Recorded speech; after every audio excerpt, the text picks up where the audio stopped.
Shalom bana tata nzambe to pesi biso nyonso bambote disika nyonso tozali ezali na sengo wana tozalaka nango ya kobengama bana ya tata nzambe poye a sepelaki biso toyeba ye tozala un peuple acquis tozala otokosala une maison sainte.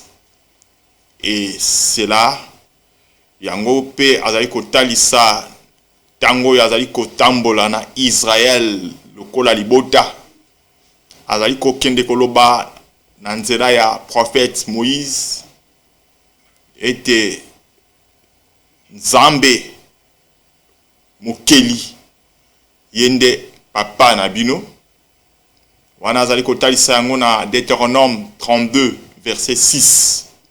Et suki wana te akei lisusu koloba na libota na nzela na prophète Esaïe kuna na Esaïe 54 verset 5 pamba te mokeli na yo nde mobali na yo mokonzi na mapinga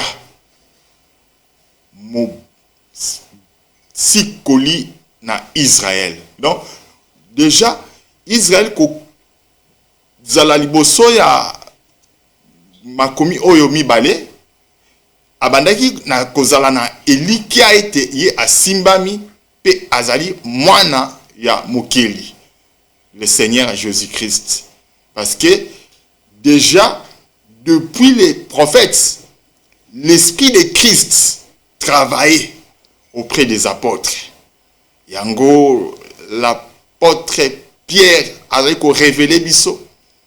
Dans 1 Pierre chapitre 1, verset 11, 12, Azali Koloba, les prophètes, par leur investigation et les recherches, ils sondaient pour Baïba. Peba tester mumanini makambo ekoya ko salama mais bazali koloba ba onaki ko sala ba recherche par l'esprit de Christ qui était en eux. J'aime ça. Donc l'esprit de Christ ezali loko ebandi lelo te. Zola madame, donc to ko simbelo mo lokola ombre. Mais l'esprit de Christ, ils ont ombreté. Yango ezalaka libela na libela. C'est pourquoi bazali kolobana hébreu, il est le même hier, aujourd'hui et éternellement.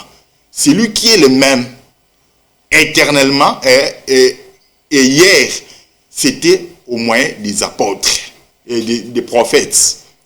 Pendant que les prophètes écrivaient, pendant que les prophètes prophétisaient, l'esprit de Christ, Nabango. C'est ça, hier. Aujourd'hui, Kolo Aliko Sala, au moyen du Fils, qui est le ministère. Et éternellement, à Kosala, après avoir l'église, qu'on nettoie, à Kosala, pour qu'après sa victoire, peut habiter ça, le peuple d'Israël. Donc c'est comme ça que l'esprit oyo e bandaki ko sala kat na basakoli tam azali koloba na monoko na Moïse que Nzambe mokeli yende papa na bino pe kolo na bino. Donc Israël bazali ko zwa ma lokola mwana. Et tango azali koloba na Esaïe 54 verset 5 pamba te mokeli nabino nde mobali nabino. Donc Israël bazoko bima lokola mwasi liboso na mokeli Nzambe na bango. C'est comme ça que biso tozali koloba boye ma komioana oyo Nzambe apemelaki ba prophètes ezalaki pona biso des exemples et des instructions. O Seigneur biso tozwa peto tambola na banzela ya oyo nzambe asalaki pe atiaki na molimo na ye kati na batei oyo bayaki po babalakisa biso la lumière. Na boye tozali kozala na esengo wana ya koumela mpona kozala bana na nzambe. Tika ete nzambe na nkembo, nzambe na nguya, nzambe na makoki nyonso apambola biso makasi koleka. Zalaka na esengo yo ozala elikia ete ozali mwana na nzambe. Zalaka na esengo po nzambe oyo abengi yo. Ata makambo ya kaka okoki kokutana nango na banzela na yo na oyo ozali kosala soki omoni ezali kosimba te. Yo talela nzambe. Talela nzambe kotalela moto te. Ye azalaka moto te po akosa. Azalaka pe mwana na moto te po abongola motema. Asalaka kolandisa mabilaka na ye pesa po na biso bana na ye. Moto nyonso ya biangami epai na nzambe, nzambe azalaka na bilaka ya kitoko po na tina na ye. Et ce que moni makambo simba te, c'est vrai, des fourneuses, des difficultés, des souffrances, des angoisses, la détresse, ezalaka pe elaka po na tina na biso bana na nzambe. Soki ye moko abikaki makambo ya makasi, ba oyo basalelaki ye ba apôtre babikaki makambo ya makasi, biso pe lokola toko bika makambo ya makasi, mais ekozala suka te po sima na humiliation nzambe ayaka po atombola. Sima na détresse pe angoisse, souffrance, difficulté, persécution, nzambe ayaka po atia bofungwami pe l'abondance ezala partage na biso. Ndeboye soki ozali kotambola asosiaka nzambe na banzela na yo, asosiaka nzambe na nyonso okoki kosala. Kosala bozoba te, osimbi likambo, okoti na likambo na dossier moko boye sans que oconsulte nzambe, sans que oassocie nzambe, tango ebebeli yo nde okomi koluka nzambe kotelanga likambo oyo te. Obandaki mabe, bandaki mabe molingami, banda na nkolo tuna nzambe eloko na nina sala yo lobi nini. Nzambe nde apesa ba orientation. C'est ce que David abandaki kosala so alinga kende bitumba. Azo tuna nzambe olobi nini na bitumba oyo, nazwa position nini na bitumba oyo. Nde nzambe abandaki kopesa ba orientation. Face à bitumba oyo kende na nzela oyo, face à bitumba oyo kende na ndenge ya sima. C'est comme ça que le Seigneur na makambo pe oyo ekomelaka biso tango twali ko associer avant likambo ebanda, nde akopesa pe biso ba orientation na makambo. Bongo nde réussite ekozalaka, bongo nde elonga ekozalaka. Tozala lokola Adam te. Alembuma nde tango nkolo ayeko tuna ye abombami,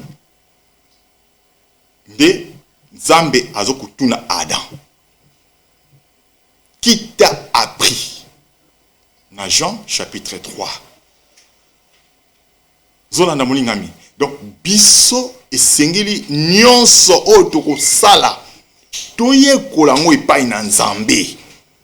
Yango même raison na biso kolandaka biso tina banzela ya media po toyekola makambo na Nzambe, po toizala na boyebi na Nzambe, po totambola malamu. Nde boye Nzambe asepelaki lelo toyeba susu na kokoba na oyo Nzambe apemelaki biso sur il persévérait en sa présence.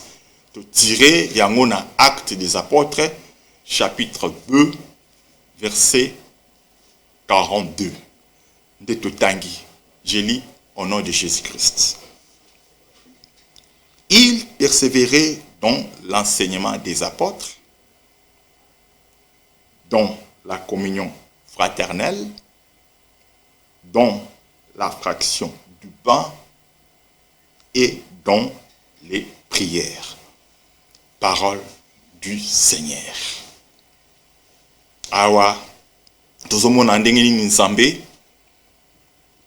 aye kosala ete asekwisa kolo Jésus. Tango Jésus a sécui, a bimeli ba ekoli ba ye. Et lors de son ascension, de abisi ba disciple botikala awa na Jérusalem kaka titango yo na kotindela bino le Saint-Esprit. Et babanaki ko tikala batikala ki ensemble kaka liboke ndenge kolo atikaki bango. Et bali ko talisa biso na Acte chapitre 1 bazaraki au nombre de 120 personnes. Bazaraki moke kolandisama ebele abato na kati na engumba ya Jérusalem. Mais bango batikalaki ko umela bisanga au nombre de 120 personnes. Simanalité ya apôtre Pierre, tango libota batuni homme frère, que ferons-nous? De Pierre à Ebisi Bango, repentez-vous et que chacun de vous soit baptisé au nom de Jésus-Christ pour le pardon de vos péchés et vous recevez le Saint-Esprit. De Simana Bango, kolandisa milongo oyo kokokisa milongo oyo bali koloba ba panzana kité ba umelaki toujours ensemble.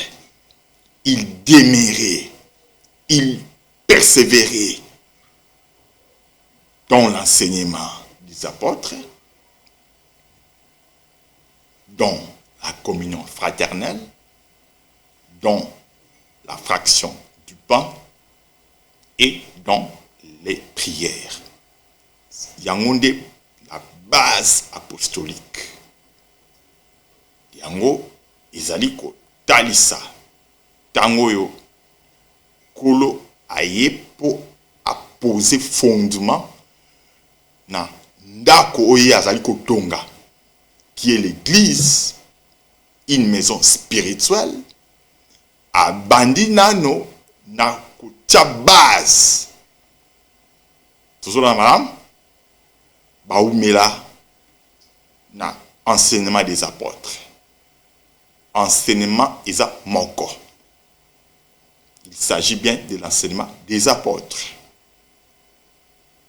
Libanda ya enseignement des apôtres, toujours mona ruse, topé mensonge. Bazoko oumela na fraction du pain, na communion fraternelle et dans les prières. Libanda ya communion fraternelle, tozomona ba intérêt charnel. Et libanda na fraction du pain, tozomona la corruption. Libanda ya prière, tozomona ba déclaration pe ba prière moko égoïste. Nde talatina nzambe abandaki na nakotia fondement. Yango bazali koloba na Ephésiens chapitre 2 verset 20, vous êtes édifiés sur les fondements des prophètes et des apôtres. Donc, tozali ko balanisa les apôtres na les prophètes. Fondement oyo biso tozoko tongama na yango. Kolanisama les prophètes, tozomona les 12 fils de Jacob. Mais ceux qui toye na ngambo ya ba apôtres, tozomona les 12 apôtres. Yango tango bazali koloba, vous êtes édifiés sur les fondements des prophètes et des apôtres. Donc, Nzambe aye ko sala été dans la maison de Jacob, tout le monde a 12 fils, on va dire que c'est le fondement. Ba rappeler pe yango na Apocalypse chapitre 21. verset 12, verset 14. Et aux homona, les apôtres, tous les 12 apôtres. Pourquoi le Seigneur Jésus-Christ a choisi 12 apôtres? Ils ont dit conformément à 12 fils au bazali qui sala la maison de Jacob. Mais tala ne komoni ngami 12 apôtres dans la maison de Jacob babimi na basi minei. Léa, Rachel, Zilpa et Bila.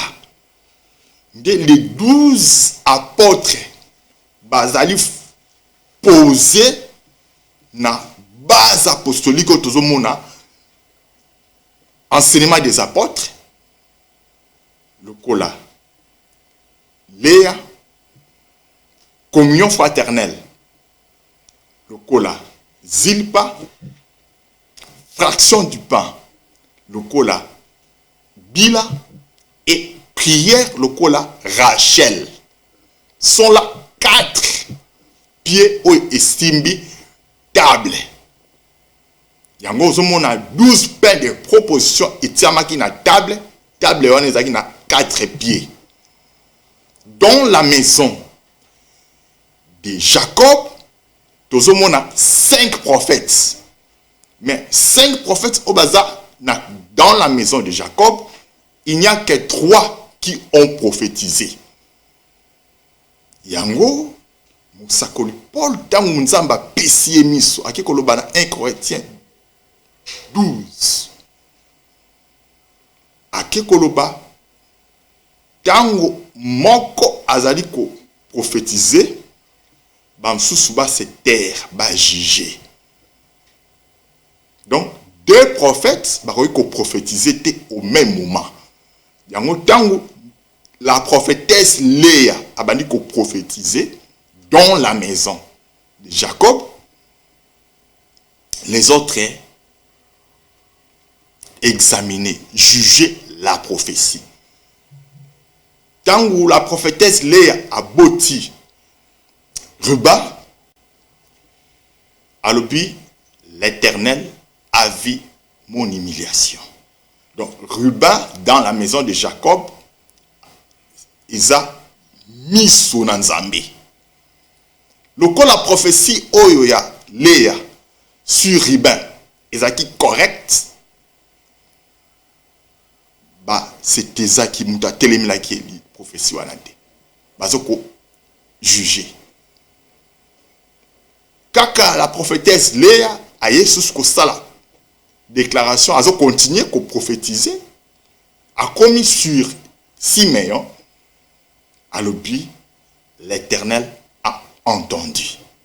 Donc Siméon zalaka les oreilles de Dieu dans la maison de Jacob. Et a commis et païna Lévi a l'oubli cette fois-ci mon mari s'attachera à moi. Ah! De komoningami. Tanyon soyo, le azali kobotana Jacob. Il n'y avait pas l'attachement. Attachement zalaki. Sinon, il n'y a pas botate. Mais zaki attachement moko charnel. Ce que kobotamaya Lévi a déclaré cette fois-ci. Mon mari s'attachait à moi. Ezaki kolongwana attachement ezaki physique et charnel pour ba kota sko na attachement ezaki spirituel. Toujours na moninga mo santo. Sont là 3 fils. Oyo bazali ko alimenter portion liboso oyo tozali koloba sur l'enseignement des apôtres. Donc, il y a un lien. Yako. L'obéla. Les yeux, les oreilles, le cœur, par rapport à l'enseignement des apôtres. Donc, sont là 3 éléments où ils allaient alimenter l'enseignement des apôtres. Les autres, vous allez comme on a dans nos églises, vous allez persévérer. mais bazo ko persévérer na nini molingami. Persévérance pe oyo biso to ali ko bumela nango to ali ko démérer et memi biso wapi. Ezali ko mema biso wapi. Tout le monde résultat ya ba oyo babana ko démérer dans l'enseignement des apôtres. Bazali ko talisa biso na makomi, bazali ki au nombre de savants, balongwe au nombre de savants, ba commis environ 3000. Donc tout le monde beaucoup li pe au fumami. Na ba obabana ko démérer. Biso tozali ko démérer na nini. Le lengi to ali ko démérer, tozali ko démérer bien sûr. Mais epesi résultat nini et produire fruit nini. Na biso to ali ko démérer. Sengeli biso to mituna. Résultat ezoko zala lo lenge moko tendenge ezaki au temps des apôtres parce que tozali ko démérer na kozanga connaissance. Or, kozala na connaissance pe intelligence ezako pesama na oyo Nzambe apesi les yeux pour voir, les oreilles et le cœur pour garder. Yango, le Seigneur, tant que koloba na Matthieu 13, tant batuni pourquoi zali koloba na ba parabole a ebisi bango poete na komona ba monate na koyoka ba yokate. Wana na Matthieu 13, 34 et 35. Donc, moto akoki ko zala na miso mais azo monate. Moto akoki ko zala na matoi mais azo koyoka te. Akoki ko zala na motema kasi azali kondima te, azali kosimba te. Là, c'est un danger. Yango lelo tozomona na masanga na biso bato bali ko persévérer. Mais bazali ko persévérer na ruse pe mensonge.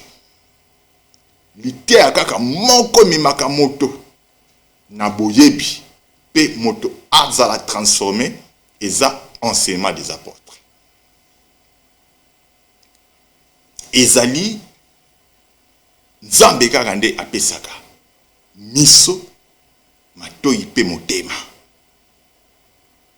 Yango zali komona lelo biso to ali ko persévérer na connaissance exacte te ya maloba na Nzambe.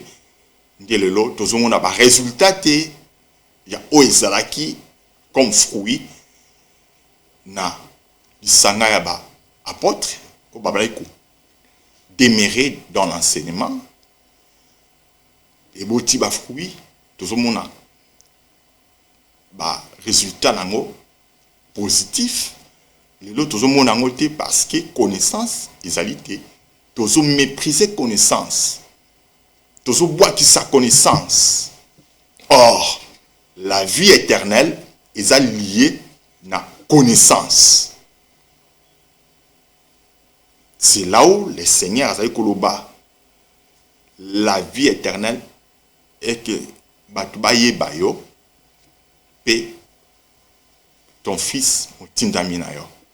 Kolansama Jean 17 verset 3, connaissance yangonde ezoko pesa biso la vie éternelle. Dans la vie éternelle, ezakoya na moto aza na connaissance ya le vrai Dieu et son fils, le Seigneur Jésus-Christ. Donc libanda na connaissance dobi ko ezalite. Connaissance tozo zwango wapi na enseignement des apôtres. Donc, les apôtres, tant basalaki mosala ya koteya, ba puizaki liteya na bango, na oyo ezaki fondement o les prophètes ba puzaki. Yango, okoya komona, lolenge ya ba prophètes ba apôtres koteya, et bandaki kotalisa pe lolenge nini esengelaki biso lelo to landa ba trace ya eteolo oyo les apôtres prêchaient. Nzambe na nkembo, Nzambe na nguya, Nzambe na makoki nyonso apambola biso. Donc c'est que tozali koloba lilakisi na Nzambe oyo eza kozala po epesa miso lokola riba, epesa matoyi lokola Simeon, epesa motema lokola Lévi. Là, par rapport à enseignement des apôtres. Tant que simba la communion fraternelle, to simba pe biloko misato pe bana misato bazali ko alimenter portion wana. Ainsi de suite, tito ko simba les prières, bango nyonso bazo kozala alimenter na biloko misato to pe na bana misato. Pour chaque base, chaque élément, où ils allaient alimenter na 3 éléments, puis 3 fils, ça la 12. Yango komona 12 fils d'Israël, bangwana 12 apôtres de Jésus-Christ. Ils persévèrent dans l'enseignement des apôtres, dans la communion fraternelle, dans la fraction du pain et dans les prières. Donc, moto oyo azako persévérer dans l'enseignement des apôtres, le contraire à l'enseignement des apôtres, tout ce monde a ruse. Tout bandana nouana. Par rapport à ruse, ils allaient contraire. Réalité, il y a bantoma, ils allaient couper sa bouyebi, il y a Nzambe. Le diable, tant aye et païna Ève, na Genèse chapitre 3, verset 1, bazoloba, les serpents étaient les plus rusés de tous les animaux des champs. Maintenant, va continuer à se présenter vers Ève. Avec qui est pas une Ève par la ruse. Pour accueillir ça. Ruse et mimaka. C'est ça le combat au biso tozali na yango. Donc tozali ko défendre le Seigneur afin que tout quoi s'agnon ces ali ruse ya diable. Pour diable a zalakanaba objectif misato pour l'œuvre de Dieu. Izakapo a fragilisé l'œuvre de Dieu. Yami balé pour à faire disparaître l'œuvre de Dieu et Yami Sato pour à diviser l'œuvre de Dieu. Donc le diable vient avec la division, la fragilisation et la disparition pour que à ça l'œuvre de Dieu. Tolandi, moulingami mon centre. Nde aye et païna Ève avec la ruse. Et Ève, bazai kolobana Genèse 3, verset 6, la femme vit que l'arbre était bon et agréable à la vue. Au centre. Donc,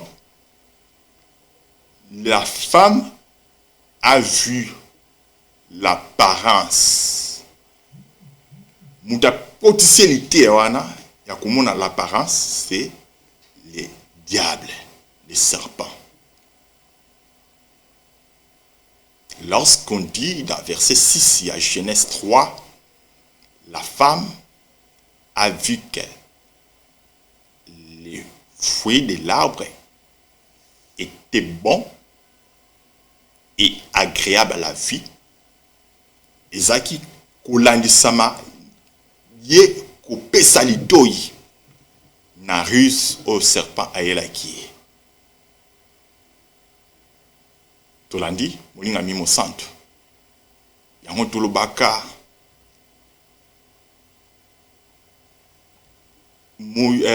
Adam ateyamaki epai na ye moko Yahweh. Yahweh ayebisi Adam kolia te fruit de l'arbre de la connaissance du bien et du mal. Yahweh moko ateyi Adam. Na motateki Ève ezaki Adam.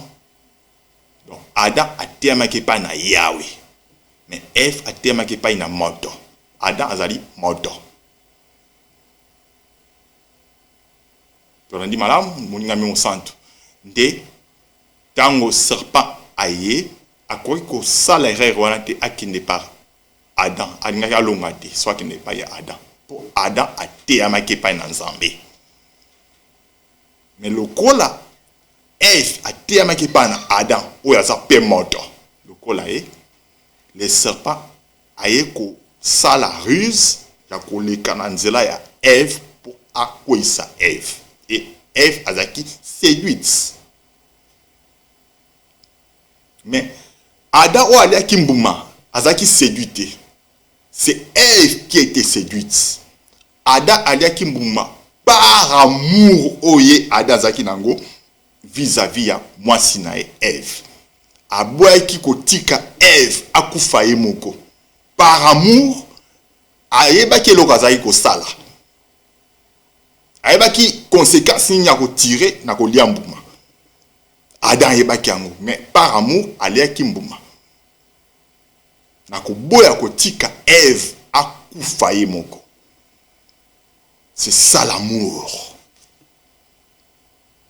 Jésus-Christ andimaki kufa pour l'église, a sauvé l'église. Aye kozwa esika kufa. C'est ça l'amour. Nde tozongi pona koloba boye. Le serpent aye par la ruse pour akoisa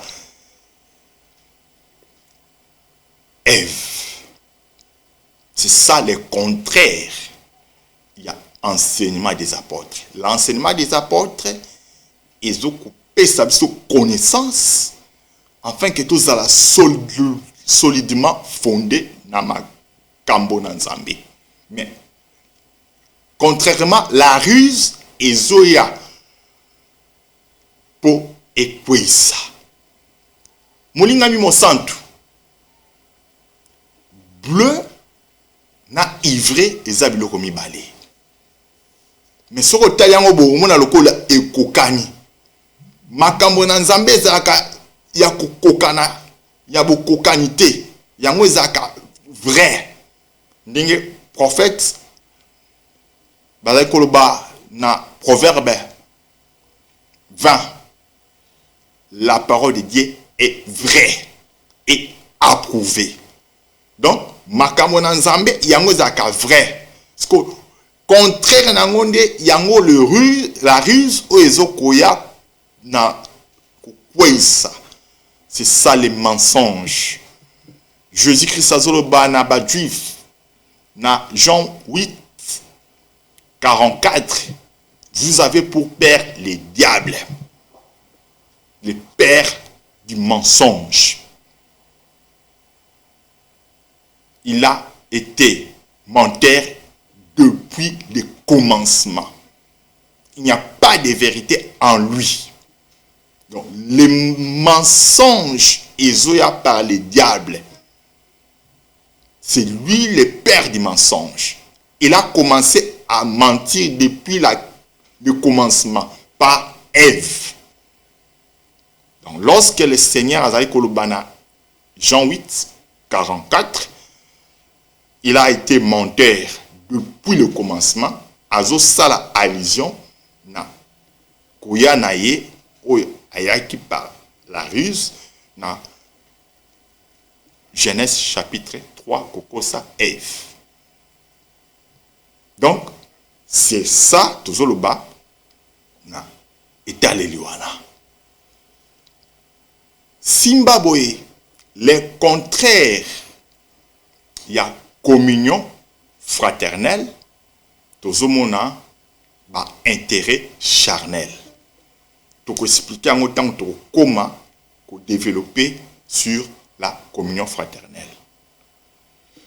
Et la fraction du pain contraire nango tozomona la corruption. Wana pe tozo pesa kaka miso. To simba yango pe to développer yango na tango na yango. Et les contraires à prière, tout le monde a prière au Ezali pour les intérêts personnels et égotrisme. Là, c'est comme ça que tout le baboué pour tout zongana au Ezali sur l'enseignement des apôtres. C'est ça qui est alimenté. Nabilo comme ça totali koluba, les yeux comme Ruben, les oreilles comme Siméon et le cœur comme Lévi. Déjà, le Seigneur Azali Koluba na Jean chapitre 6 verset 40. À propos, il y a Ruben, si nous pouvons dire un mot, il y a Sosola, Ruben Lokola Miso, Aliko Saani na Makamboyo, Miso Ezanini, Totangi, Isusuponatina Nabiso, Jean 6, 40. La volonté de mon Père, c'est que quiconque voit le Fils et croit en lui ait la vie éternelle. Parole du Seigneur. La vie éternelle, ezoya kaka na moto à croire. Et croyance et koyate, ce qui moto a moni nanou les fils. La volonté de mon Père est que quiconque voit les fils et croit en lui ait la vie éternelle. Il y a trois choses à on a versé. D'abord, il faut voir, afin que au croire pour avoir la vie éternelle. On voit par les yeux, Moudingami. Bamonaka na genouté. Bamonaka parti à piété, à partir à ange, les épaules, bamonaka parti à miso. Or, les attentes prophétiser sur Ruben à l'objet éternel à vie mon affliction. Zola na molingami. Donc, Ruben azalaka miso ya éternel dans la maison de Jacob. Pour mon na Genèse 32. Genèse 29. Là déjà, cette soit par rapport à Ruben, la naissance de Ruben,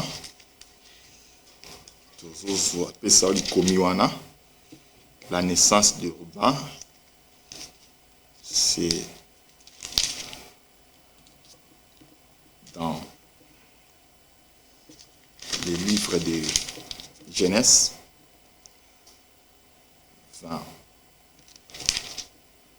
29, verset 32. Genèse 29, verset 32. les azali déclarer l'Éternel a vu mon humiliation. Donc l'Éternel qui a vu, c'est ça, Ruben, dans la maison de Jacob. Maintenant, Zongina, Jean 6, verset 40. Donc, biloko misatu oyo nde ezo sala moto azwa la vie éternelle. D'abord, il faut voir les seigneurs azali koloba tant bazali kotuna ye pourquoi ozoloba en parabole alobi po bazana miso kasi bazali komona te. Conformément à Matthieu 13, 34 et 35. Donc, bazana miso, bazomonate. C'est ça l'aveuglement. Mais miso azai kolobeta ki miso physique te. Et miso oyo, la prophétesse, les avec prophétisé, l'Éternel a vu. L'Éternel miso na ezaka miso physique te. Donc, tout celui qui veut comprendre makambo na nzambe na miso ya bomoto akokoma à mesure ya kososola makambo na nzambe te. Miso na nzambe ezali spirituel. Tango kola zali koloba nazoloba na parabole po ba bazana miso ba mona te. Na miso mi bomoto boy banai komona. Mais miso oyo le Seigneur azali kolobela bango ezaki par rapport ya miso oyo spirituel. Donc pour voir les fils, il faut yemoko nzambe a pesa o miso ya kososola. C'est là où nous avons dit na début émission oyo ezaka isengo kozala bana ya nzambe. Ezaka isengo kozala bana ya tata oye moko nzambe aboti.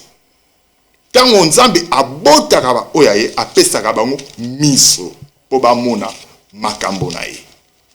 Po ba croire na oyo ba moni po bazwa la vie éternelle. Pambate lobiko ezate. Là c'est pour le fils de miséricorde. Nzambe apesi biso miso ya komona mwana wazali liteya poto ndimela liteya wana poto zwa bomoi na seko. Mais na bana libungi fils de perdition bango bazo croire te bango bazo kolanda nde ba ruse. Biso tozo croire les fils bana libungi bazo kolanda la ruse, les mensonges pour emima bango na gêne éternelle. C'est pourquoi tout le bakapé pour natina na biso molinga mi mo santu c'est pelaka koyoka nzambe c'est pelaka kozala mwana na nzambe zala fier ya kozala mwana na nzambe po nzambe abwakisaka ba oya yete abwakisaka moto te Satan de abwakisaka bomona te asalela Judas Iscariote abandonnaki Judas abwakaki Judas. Mais Pierre lokola azaki moponami na nkolo azaki fils de perdition azaki fils de miséricorde. Pierre lokola fils de miséricorde atako awanganaki Jésus. Jésus abwakaki ete po azaki mwana oyo abengami mpona bomoi na seko. Mais lokola yango ezaki te pona kaya Judas Iscariote ye oyo azaki mwana libungi kolo alimbisaki ete. C'est là où nous disons na lisungi na nkolo ete makambo na nzambe oyo tozali koloba pona tina na biso ezali po epesa biso miso ya komona pe tozwa matoi ya koyoka pe motema ya kondima conformément aussi na oyo Matthieu 13 verset 12 à 14 bazali kotalisa biso nde totelemi awa na sungi na nkolo nde tokoya kokoba mbala na nsima mpo tokontinue kodévelopper sur Ruben et aussi tosimba Simeon pe Lévi nde bongo na bongo. Quant à moi, je vous aime dans la vérité.